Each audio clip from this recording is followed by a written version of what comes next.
It took 6 production companies to make this movie happen, which is always a good sign. At 2A24. Did you think after a terrific run of movies like Ex Machina and Room, you could slip in a subpar horror movie without any asshole noticing? Well, I am that asshole. The Vavitch. Also, the diagraph of VV was used before the 16th century, didn't have a space between the V's, and after the 16th century, the modern W was used, and this movie is set in the 17th century. So my point is, this logo is some bullshit.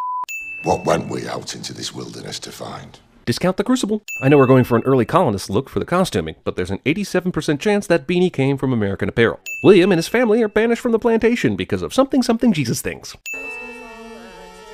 Even if you're trying a subversive take on horror, make sure to include those discordant violins and children singing, or you'll be laughed out of the theater. Sudden daytime, sudden prone position grief, excitement. I know how this ends, with a fetus in space. Not only did the family decide to rapidly rebuild their living space, they also had time to grow farm animals and a pet. At least we know why they keep banging those kids out. Free labor. I haven't seen trees this menacing since The Happening. Boo! Sam? Apparently, this invisible, clumsy-ass witch will disturb the brush when she's absconding with the baby, but during the actual kidnapping, she was pro as shit at not making noise. Also, if you're an invisible-ass witch, why are you even concerned about running away? You could have taken the baby and just stood there, and there's nothing anybody could do. Also, the red cape in the woods is giving me a much stronger The Village vibe than I think the movie intended. Suddenly, this witch is visible again, and running with normal human speed. This tells me already that nobody knows what this witch can and can't do. No one will be seated during the slather your ugly old naked body and weird pomegranate jam scene. Also, I guess she's slathering baby guts on her naked body so that she'll be young again? I wouldn't know, since I can't see shit in this scene and I'm vaguely aroused. Movie asks me to watch a baby murder and an old naked bloody woman do witchy shit to herself in the course of 2 minutes, and I am 2 minutes past saying f you, movie. Brother looking down his sister's shirt, that's a sinning. Thomasin is really just mildly stirring in her sleep, but Caleb wakes her all the way up, just to tell her to go back to sleep. Movie utterly delights in telling me nothing. I can hear the director now. It'll be just like The Revenant, only with more corn and less bear rapes. 'Tis no ease to rise on a grey day. I've got the volume on this turned up to Michael Bay levels, and it's still hard to hear these people. Plus, they're speaking in that early colonial dialect. I mean, trying to understand words in this movie is difficult. I may have no idea what's going on, but this movie's pilgrim hats are on point.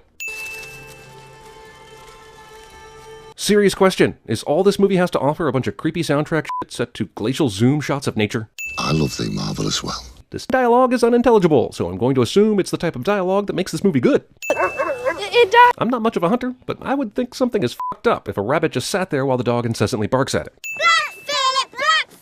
I'm pretty sure that's racist, if I'm hearing these demon children correctly. 21 minutes in, and other than the old lady naked chick writhing in the pit for a moment, not a lot of witching. Just some really shitty pre-colonial appearance, a stubborn goat, and lots of f***ing cloud cover. I know they're poor and everything, but he doesn't have one change of clothes. Dad's really always one slip in manure away from naked wood chopping. Also, somebody has to chop wood in a horror movie cliche. Hang on, the water's flowing downstream from Thomasin, who's cleaning her dad's shit-stained outfit in the brook, yet Caleb decides this is the best place for mom's water? You know what would help this kid's awkward sexual feelings towards his sister? Tickle fight. How thou could lose me father's silver wine cup in this hovel, I cannot know. Heaven to Peace, child. We interrupt this horror movie to bring you a wacky sitcom misunderstanding. Also, it feels like this family is cursed, and they constantly engage in real biblical sins, like stealing, bearing false witness, peeping down thy sister's shirt, and all that stuff. But is this the only family that's cursed? Surely there are others engaging in even worse shit, and they aren't bombarded with all the bad witch luck this movie seems to put on them. Thankfully, for the sake of this movie and my own heart, nothing bad ever happens in movies in this kind of darkness on remote farms. What's the point of the demon bunny? Can't demons conduct business with farm animals that don't require disguises? They can just do their normal shit while being invisible, right? And why a bunny? You must sleep tonight, Kate. This night and nevermore. Amen. Dad interrupts the prayer, even though she's got 1 sentence to go. Jesus. Thomasin? Caleb? Are you abed? Catherine thinks that just because her kids don't answer, they can't possibly be listening to this conversation. She's old enough. She must leave to serve another family. It was not her fault. Caleb as well. We must keep him still. And Thomasin. I'll to the village with the horse and Thomasin tomorrow. Dad changes his mind about whoring out his daughter just to shut his wife up for the night. We will starve! How did this family last long enough to even grow shitty corn, which takes about a year, without also learning how to find, kill, pick, fish, and eat non-corn food sources in this region? Fowler! Nate, Fowler! Movie rips off the dog up by being a dog distraction from I Am Legend. Dog that is practically dead manages to yelp like something just happened to him, even though he's clearly been hurt for some time and should be dead. But if something did just happen to him, Caleb should have damn well been able to see it, since he was only like 50 feet away and walking in a straight line to where the dog was. Movie kills a baby and a dog within the first hour, and yet has generally forgotten which. Thomason is that kind of knocked out when you rest your head gently on your arm. This goes on for some time. Caleb! Father! Thomason waits until she's directly in sight of her father before actually saying something. Also, didn't the two kids leave before daybreak? They couldn't have gotten far since Thomason heard her dad calling from outside the woods, but now it's almost night, because atmosphere can't wait for narrative to catch up, damn it. Discount Angelina Cat Bonham Denning Jolie Carter Witch. The director couldn't choose between Hansel and Gretel, Little Red Riding Hood, and the Three Little Pigs for his inspiration, and said, F it, we'll use all three. Also, Witch lures Caleb in by assuming he's a boob man. When adult witches disguised as beautiful women kiss pre-adolescent boys, their once beautiful hands turn into witches' hands for the benefit of an unseen audience. During one of this movie's many black screen moments, we hear a thunderstorm, because who needs to foreshadow with restraint? I'll set off at first light. I'll not return till I found him. The moon is bright. The rain bothers me not. So is William going now or in the morning? And even if the rain doesn't bother him, it would make Caleb almost impossible to track. Also, how can there be both a bright moon and rain? 'Tis a day's ride and I have no horse. Why not just say 'tis a 5-day walk then? Is your wife somehow unaware of your not horse-having status? Why the f*** did the witch put Caleb here? Or why did he come back to the house and decide to lean up against the fence naked? I mean, I guess it's a good thing Thomason decided to tend the goats at this very moment in time, or this guy would have died of pneumonia. And that'll teach you to stare at cleavage, young man. Okay, first off, they have no idea what happened to this boy, but they immediately go the let's poke a hole in his head route. Second off, all of them apparently know what to do in this situation. You know, when you find a child that's been wandering in the woods for a couple hours, then shows up naked and comatose in the rain. Happens all the goddamn time. Does this not look like witchcraft? What witch? Good question. We're almost 2/3 through the movie and have only seen her twice. We're back to the plantation in the morning. Find a good family for Thomason. We'll take Caleb to the doctors. William's just calling out his to-do list for tomorrow, which involves a doctor's visit, probably picking up some milk and bread, and selling off his oldest daughter to a new family. And I was so ravished with his love towards me. I thought it far exceeded the affection of the kindest husband. What a great scene this is. If they'd put it in any other movie not called The Witch, I might really enjoy it. The director said, let's have him puke up an apple, because that is weird and impossible and creepy, and even though there's only 40 minutes left, I really don't know what I'm doing, and so I'm leaning more toward dissonant scares than actual plot resolution. Also, let's have your character vomit an apple representing Adam's original sin. That'll make you look like even more of an asshole. Jonas, pray. I cannot remember my breath. Finish him! She desires of my blood. If she desires your blood, why did she let you go in the first place? Did she know your come back to life only to die anyway scene would be good for the movie? Take me to thy lap.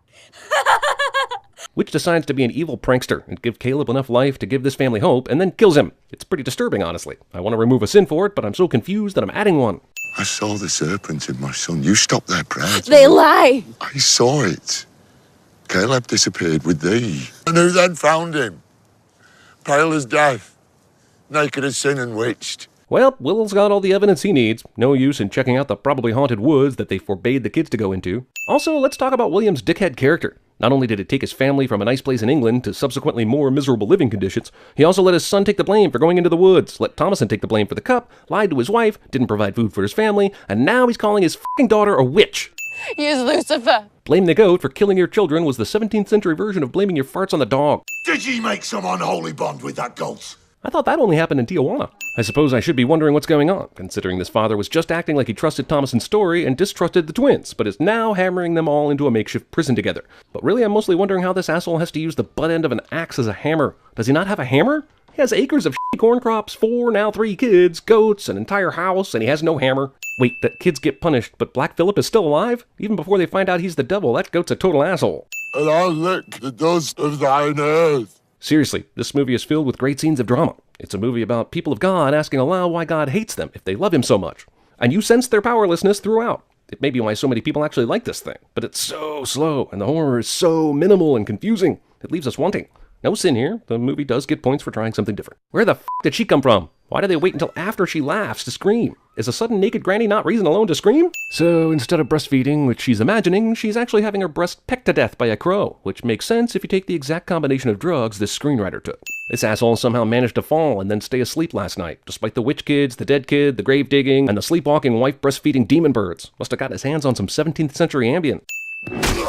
Okay, I know they're both distracted by the dead animals, but did William seriously not hear or see Black Phillip coming at him? And if not, could Thomason not give him a f***ing heads up? With this black goat actually turning out to be evil, I'm beginning to understand what Caleb was saying on his deathbed. But remember, this movie is practically unintelligible. And in that scene, he's screaming and mumbling something about a cat, a crow, a raven, a three-legged dog, and a wolf. And I'm going to assume Black Phillip, the goat, is the ringleader, like a witch pimp of sorts. These are actually disguises of many witches we see later, I'm guessing. But unless your hearing is absolutely amazing or you watch a movie with subtitles, this went right past you, and it's a failure on the movie's part not to make this information more clear. Overzealous murder goat earns a 15-yard penalty for unsportsmanlike conduct after this taunting dance. How ironic. He died in the wood he loved so much. Also, the tragedy of Dad's goat death is compounded further by the fact that someone's gonna have to pick up and restack all that f***ing firewood. The witch was pretty full from all the animals in the barn, so she must have wrapped up the twins real nice in a doggy bag. Of course, Black Phillip leaves the scene like a douchebag, so good luck proving you're not a witch now, Thomason. Once again, she doesn't hear or see her mom sneaking up, even though she was looking in that direction. Well, she's great at playing a crazy religious crow breastfeeding mom, but this actress has no ability to hold her breath. Unless the movie is saying she's not dead, just really tired and stabbed. Wouldst thou like to see the world? Is there any reason to whisper at this point? She's seduced to the dark side already. There are no people around to hear this, except the audience, which can't. I cannot write my name. I will guide thy hand. The devil uses paper contracts when a verbal sale should be all he needs. I mean, does business involving witch souls often go to court? Oh look, there are lots of witches. Why isn't this movie called The Vavitches? So she's entering a coven of witches. I guess all we just saw was some sort of recruiting thing. Who knows? She's a witch now, I guess. Going to Hogwarts. Wait, why is she rising? She didn't partake in the campfire ceremony. She's new! That's cheating! Also, what happened to the twins? F*** you, that's what. I mean, Thomason fell asleep after the old witch attacked them in the goat pen. Next morning, dead animals and sleepy Thomason, but no twins! And they are never so much as mentioned again. F*** this movie in the ear! Jesus, I haven't seen a film so muddled and pointless get so much attention since One Night in Paris. You know the man you truly are, Remus. This heart is where you truly live. This heart here.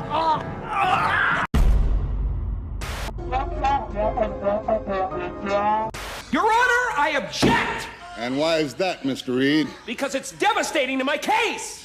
So they loaded up the truck and they moved to Beverly.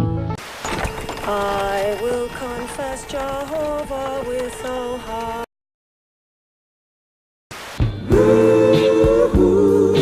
Witchy woman, see how high she flies. Do I make you horny, baby? I warned you, but did you listen to me? Oh, no, you knew it all, didn't you? Oh, it's just a harmless little bunny, isn't it?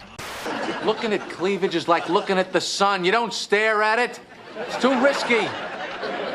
You get a sense of it, then you look away. Right. Leave me be. Go tell mother and father of my wickedness. Thomason, get out of here and don't come back for 5 to 7 days. Why my eyes, sir?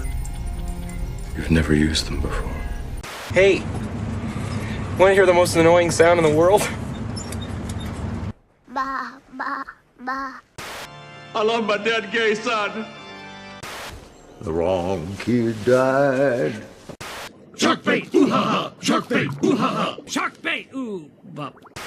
Then I saw the Congo creeping through the black, cutting through the forest with a golden track.